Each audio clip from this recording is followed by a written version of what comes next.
You stand at the edge of a precipice carved by every sin you've ever committed, every moment you betrayed yourself, every choice you condemned as unforgivable. The abyss yawns below, its inky depths echoing with the whispers of your regret, reminders of how you nearly lost yourself in the very poisons you thought would protect you. You have been taught that poison is to be spurned, that any hint of toxicity within you must be purged or buried. But within that poison, like the venom of a serpent, lies hidden the antidote to your own undoing.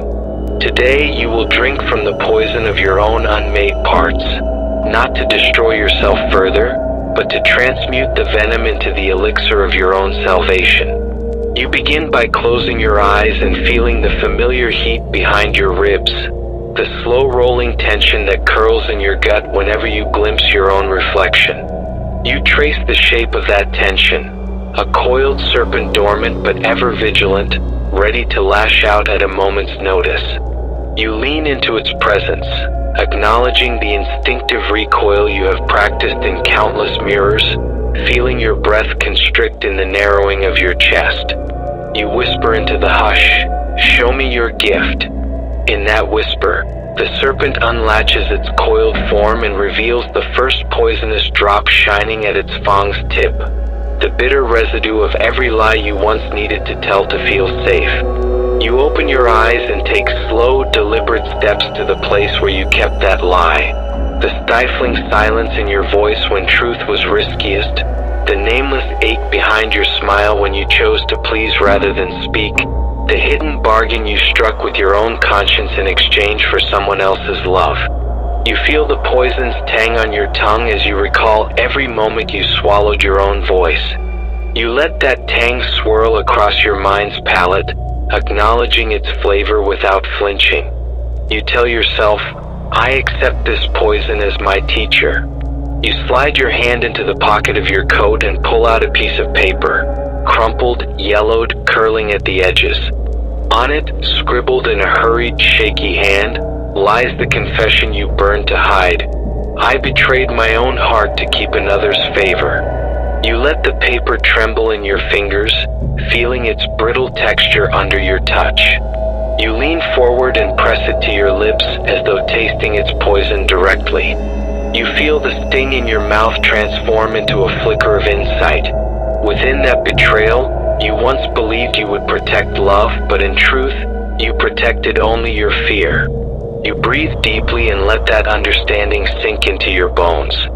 You move to a nearby table where a small earthenware bowl awaits, a vessel you reserved for the alchemy of transformation. You spread the paper before you and watch as its confession unravels in your hands. You breathe in the memory of every moment you held your tongue, every time you offered a half-truth as though it were a gift. You feel the weight of shame settle in your gut like molten lead, but you do not shrink from it. Instead, you gather your courage, roll the paper into a tight coil, and dip it into the bowl. As the paper softens in the water, you see its edges dissolve into an ink that flows like midnight across the bowl's surface. That dark swirl is the poison of your own making, your fear, your betrayal, your self-loathing. You lift your face to the dim overhead light and carry the bowl to your lips. You drink deeply, letting the poison of your own guilt and regret fill your mouth, slide down your throat, pool in your belly. You feel the venom burn your throat, its heat spreading through your chest. You let it consume your taste buds for a moment before you allow yourself to swallow. You taste the ashes of that betrayal transmuting into a new substance, a bitter fire that crackles along your spine, igniting the spark of your own transformation. As the poison courses through you, you close your eyes and feel it spiral through every channel of your being. You sense it stirring the muck in the corners of your mind, the self-doubt, the false narratives, the chains you forge to keep yourself small. You let the poison's unraveling effect expose those corners to the light of your awareness. You feel the corners of your consciousness quiver as every hidden misbelief surfaces, untethered, and the poison touches each one like a lantern's glow. Each misbelief flares bright and then dissolves, leaving behind a faint trace of clarity. You open your eyes and rise, carrying within you a new ache, the paradoxical comfort of confronting the venom you once feared. You feel your heart pounding not from shame alone, but from the exhilaration of releasing what once bound you. You step forward into the middle of your room, letting the poison's warmth expand through your limbs. You place your palm over your chest and sense the ember of courage glimmering beneath your skin. A small, fiery promise that the venom was never meant to kill you, but to kill the lies you told yourself, to bring you face to face with your own resilience. You move to your desk where an empty journal lies open, its pages pale and eager. You retrieve a pen and let your hand hover above the page.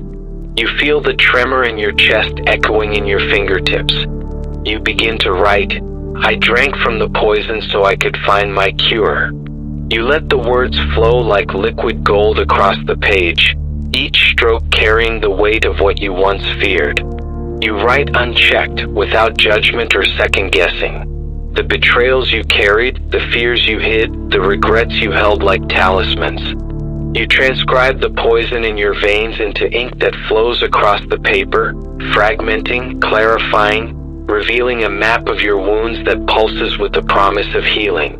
You write until your chest rises and falls with your measured breath, until the poison in your pen merges with the poison in your body and transforms into clarity on the paper.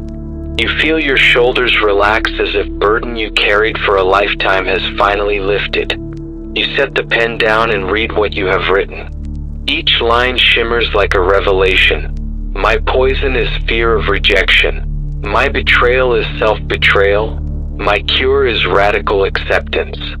You sense the lines glowing with truth, each phrase a seed of wisdom that, when nurtured, will bear the fruit of your becoming. You close the journal and tuck it under your arm. You step outside into the pale morning light, letting the cool air wash over your skin.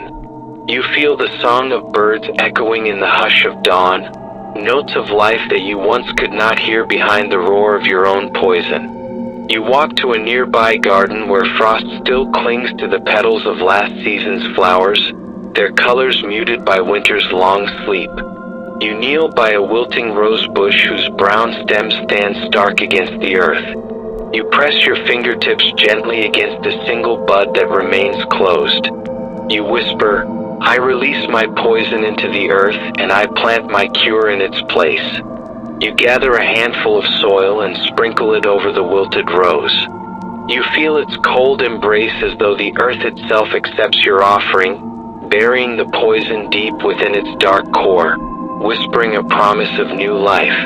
You rise and walk to the edge of the garden where a small fountain awaits, a vessel of clear, moving water. You cup your hand beneath the spout and feel the chill of liquid clarity flowing over your palm. You taste its purity on your tongue, water that carries no poison, only the promise of renewal. You breathe out, exhaling the last remnants of the venom that once consumed you. You lean over the fountain and release the water from your hand, letting it ripple across the surface. Each concentric wave emanates outward, washing the basin clean. You know that with every ripple, your own being is cleansed, your body, your mind, your soul moving toward a new equilibrium. You step back from the fountain and feel a gentle wind stirring in the garden's hush. You watch as fallen leaves dance across the ground, turmoil transformed into graceful movements guided by an unseen force. You realize that the poison you drank was never meant to end your journey but to redirect it. You sense that each leaf, once swaying in fear of the coming frost, now moves freely in the currents of change, guided by the wind's wisdom. You draw a slow breath and let the garden's hush echo within you, a silent admonition that you are both the poison and the cure, both the wound and the healer, both the question and the answer. You return home carrying that garden's lesson. You sit at your window and watch as dawn unfolds across the horizon, soft hues bleeding into the sky, scattering the night's shadows. You feel the warmth of rising sun on your face, the gentle promise of a new day. You reach for your journal and inscribe one final phrase: "I am the medicine I sought in my own poison." You press the journal closed, feeling its weight steady your hand. You place it on your bedside table, where it will await your midnight visits. The moments when shadow beckons and you will return to these pages, drinking again from the memory of your own courage. You step away from the journal and move to the hearth where a single candle flickers like a distant star. You pick it up and lift it to your face, letting the flame's warmth illuminate your eyes. Eyes that once could only see darkness, now awaken to their own inner light. You whisper to the candle, "Burn my poison to ash, then light the path forward." You set the candle back on its holder and watch as its flame steadies, a small, unwavering beacon in the room's stillness. You walk to your door and open it wide, stepping across the threshold into the full dawn. You sense the world outside as a vast tapestry of light and shadow woven by hands unseen. Hands that have guided your fall and now beckon your rise. You feel your feet solid on the earth, your heart beating with the memory of the poison's taste and the hope of its cure. You know that you will face fear again, fear that will return like an old friend, reminding you of the serpent within. Yet you also know how to transmute its venom into wisdom, how to distill its drop into the elixir of your own becoming. You walk into the day carrying the gift of your own alchemy, fear embraced, poison transformed, light reborn. With each breath you take, with each word you speak, with each step you place upon the uncertain ground of possibility, you honor the vow to move beyond your own undoing. And in that vow, you discover that the deepest healing does not come from fleeing your darkness, but from drinking it fully, tasting its lesson, and rising into the living light of your own aliveness.